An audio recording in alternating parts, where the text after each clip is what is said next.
Hey guys, so Mark here again. Late night medicine run. So bakit late night? Kasi mas konti ang pila sa Mercury Drug, Bayani Road. So Bayani Road na naman ang destination natin. So this time meron na akong phone holder para hindi masyadong obstructed yung view natin. So 3,108 kilometers na ang tinakbo. We went out this kailan ba to? Sabado, umalis kami ni Mrs. Nag-grocery kami. Was it Friday? Hindi ko na maalala. I think it was Friday. Pero umalis din kami na Saturday, tingin ko eh. So anyway, lately hindi ko tinanggal yung trip computer. So I let it stay there para makita ko talaga yung kilometers per liter in a long duration. So right now it's currently at 12.3. Run time is 17 hours. Distance traveled is 186.9 kilometers. So yung huling video ko is about Petron.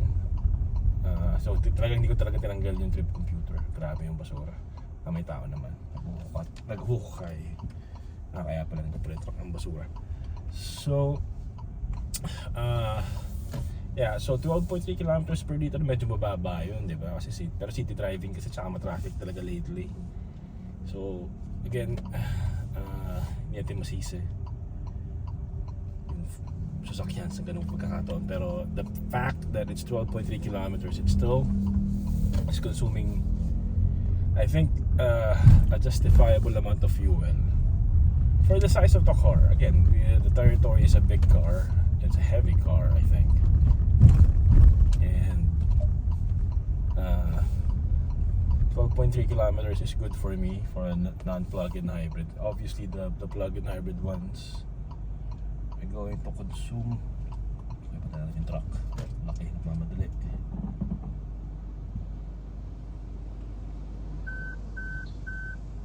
It's going to consume much less than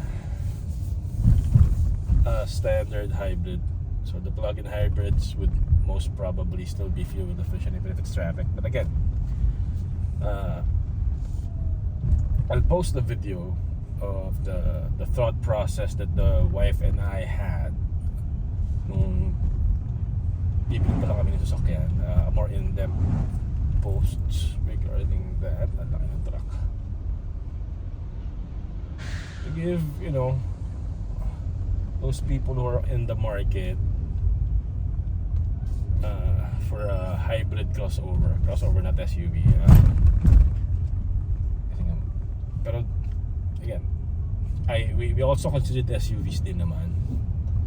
For me, actually nag-test drive ako noong Ford Everest. I think it was a trend variant or sport variant doon sa mismong pinibilan namin ito para magkaroon ng idea kung ano ba performance ng ganong klaseng SUV. Am I missing out on anything?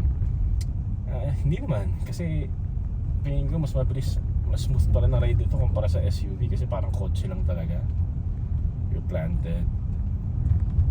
Yung Everest kasi hindi naman. Yung Everest kasi parang kang lumulutang pa rin eh. Pero ang sabi nga nila, the Everest is the most, it has the best handling out of all the SUVs in the market. From the Terra, Fortuner,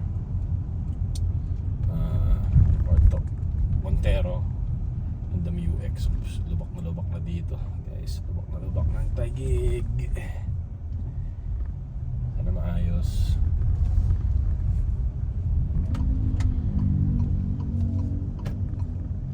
And when it comes down to it,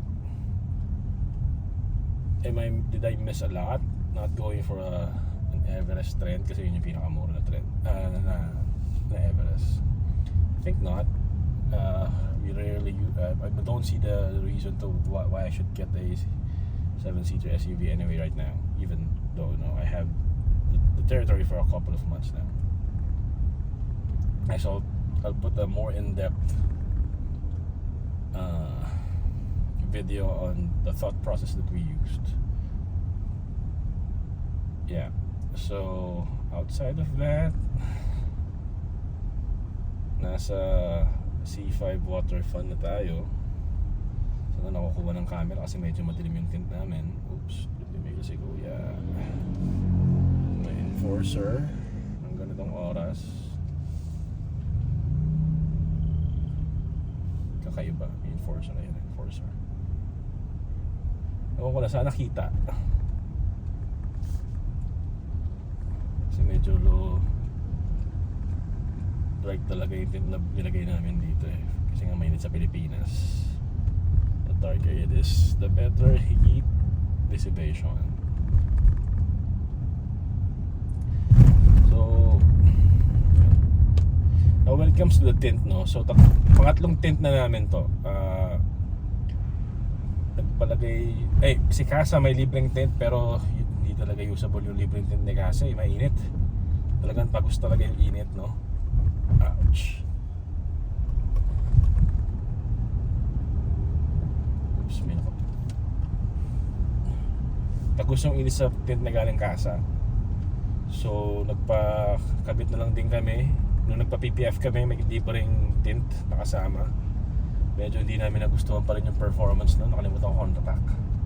So we ended up with 3M. Ito yung 3M na nabibili sa Lazada. Nabibili sa Lazada yung vouchers, dadali mo sa 3M QC, sila magkakabit, which is better, miles better than the one that we had na install nung nag-PPF kami. Yan, solo ko yung kalsada konti so I can step on the gas a bit more, pero wag kasi maraming umiikot dito. Yun, yung 3M is the best so far doon sa tatlo.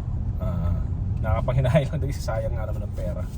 Actually hindi pala libre yung sa PPF, yung nag-install ng PPF dun sa yung nag-install ng tint dun sa PPF shop na pinagana na binera 16,000, pero ito 24,000 yung bayad namin sa 3M, which is miles better than the one that was previously installed. Heat dissipation, yung visibility kasi ayaw ni Mrs. makita raw sa labas, mapa umaga mapa gabi. So yun, nagpa-install talaga kami ng bago at mas magandang 3M. So approaching, nasa Bayani Road na tayo. Hahanapin lang natin si Mercury, which is nearby na. Sana lang hindi sila nag-inventory pa. Pag nag-inventory kasi medyo matagal. So dito na lang muna, magka-park lang ako saglit. Okay, so we just got off Mercury Drug, Bayani Road. Nag-text si Mrs. Gusto raw niya ng chat time. So punta na naman tayong chat time. Pero mas gusto kong adventurous na. Bibilis ng motor. U-turn stop dito. Okay, U-turn stop tayo. Dan tayong C5.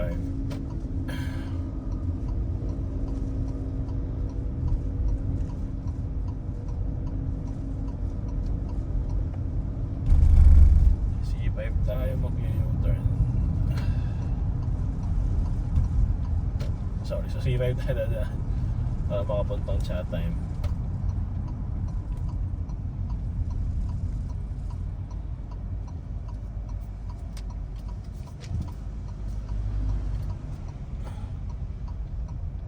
Mas maganda.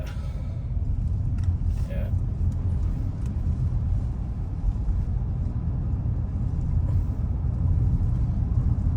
So nakita ko rin pala, meron din pala akong trip computer number 2. Papakita ko din mamaya kahit snapshot. So trip computer number 2, number 1 kasi kanina yung 17 hours. Going for 35 hours na siya. 12.7 kilometers per liter.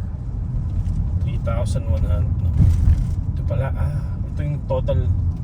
Trip computer number 2, ito yung total yata. Almost total lifespan. kilometers per liter ng kotse namin. Kasi nasa 3 to 4 hours, 35 hours, pero yung distance ng trip computer number 2, 3,147, which is nice. 13 kilometers per hour yung average speed, 12.7 kilometers per liter. So over ultimate pa din siya kumpara sa Mirage namin, kasi si Mirage maliit, hindi hybrid.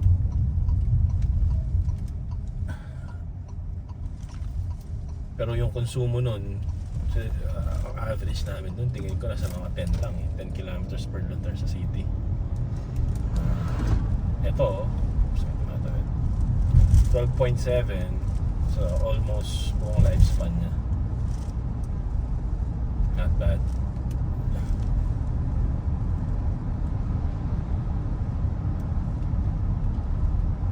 So ako, eco driver ako. Si Mrs. normal.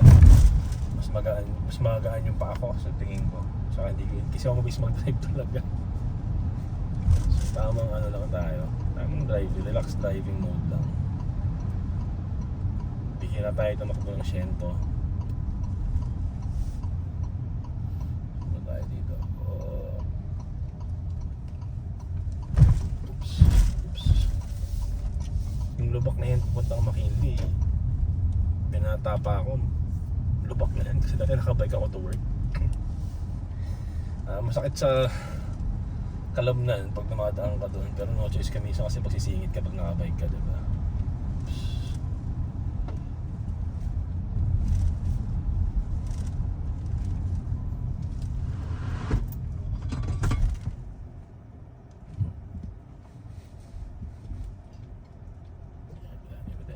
Pedestrian is priority anywhere. Always keep that to heart. Pag may pedestrian lane, kahit lagpas na talaga nagme-minor ako para ma-embed talaga sa ano yung best practices sa pag-drive. Again, nakuha ko lang yung lisensya ko this year. Hindi pa ako ganun katagal mag-drive. Although yung Mirage na yun pinakawalan namin manual. Pero sabi ko nga kay Mrs. kung si Mitsubishi magkakaroon ng Mirage na hybrid, bili tayo ulit. Kasi nakakamiss yung maliit na sasakyan din. Ang sarap i-park. Walang problema. Nahirapan lang talaga ako sa manual kasi nga 40 years old na ako. Saka lang ako nagkakotse. Wala na, hindi ko na kaya makipagbakbakan ng manual. Yung dalawang paa masakit talaga. Nag-aaral ako mag-drive sa A1, naka manual naman yun. So sa lisensya ko, yung restriction ko manual. So ito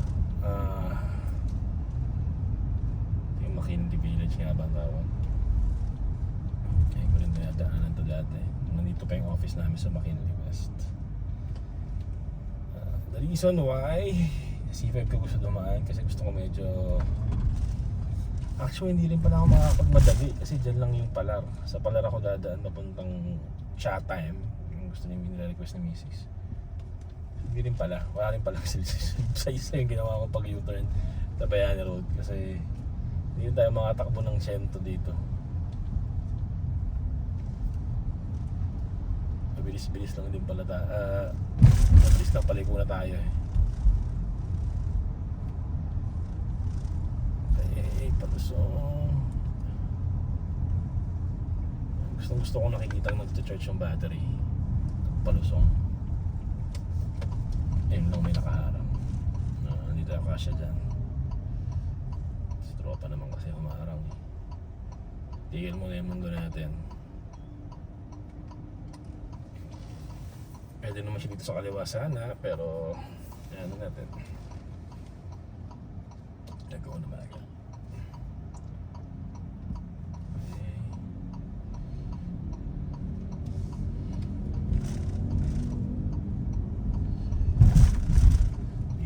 Na to nag-high beam ako onti kasi hindi ko makita eh. Kung may lubak dito somewhere.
Charlie Chicken.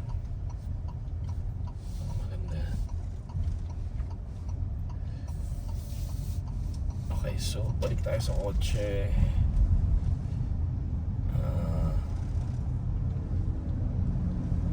Balik tayo sa pagdadrive. Yung wiper nga pala, kung napapansin nyo, rain sensing yan. So automatic siya pag umuulan. So minsan hindi ganun ka-optimal yung bilis eh. Manual ka pa rin ba minsan.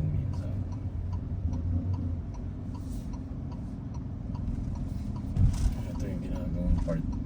Tagal na ito, 2 linggo na ito, di pa rin tapos. Oh, Pilipinas. Lubak.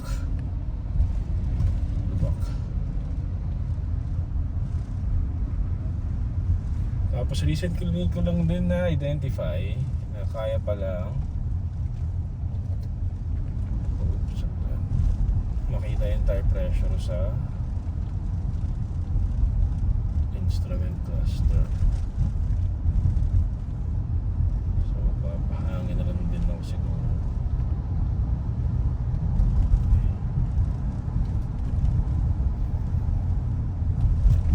Maraming truck ha. Ganitong oras pero maraming truck. So meron din akong video na ginawa. Gamit ko naman napunta sa chat time is yung Fido Titan. Long overdue na yung review nun. Kasi nga paulan, hindi ko makalabas. Sadly kinalawang yung disc brake na ulunan kasi. Ayusin ko na lang. So dito sa part na to minsan nakakabirit ako eh. Pero since may truck, hindi ako bibirit. Safety first guys, lalo na maulan.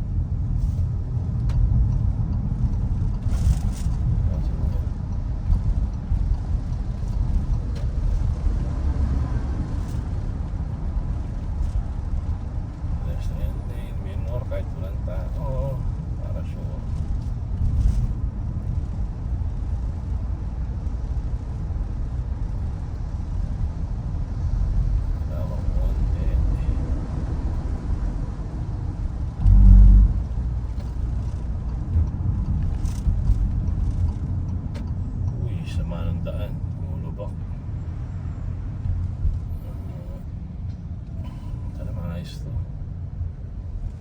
Grabe. Pilipinas, sana maayos. Daming lubak. But again, hindi naman ganun ka-harsh pag nasa loob na sasakay sa lubak. Ramdam mo, pero kumpara sa kotse, syempre yung sa mga sedan, actually hatchback yung garage namin. Hindi talaga actually may Petron pala dito. Hindi ko nakalimutan ko na may Petron pala dito.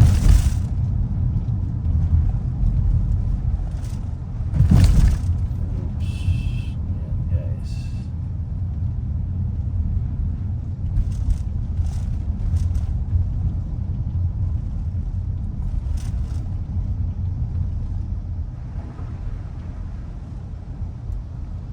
So approaching U-turn na tayo.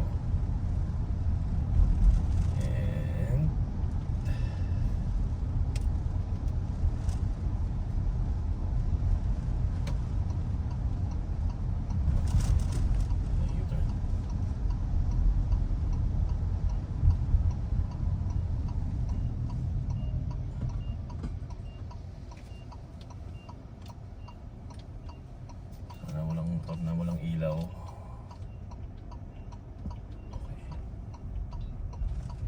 Go.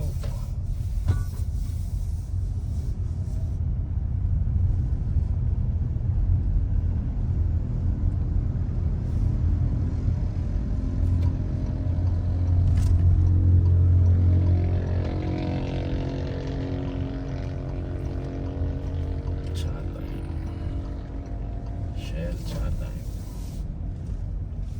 Paborito ni Mrs. So dito na lang muna guys. Bibili na akong chat time para magpahangin na lang din ako.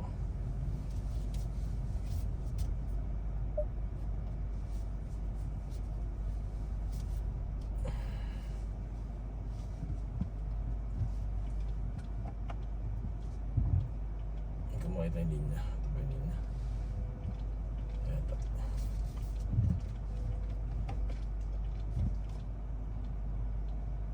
Okay. So dito na yun guys. Thank you sa pagsama.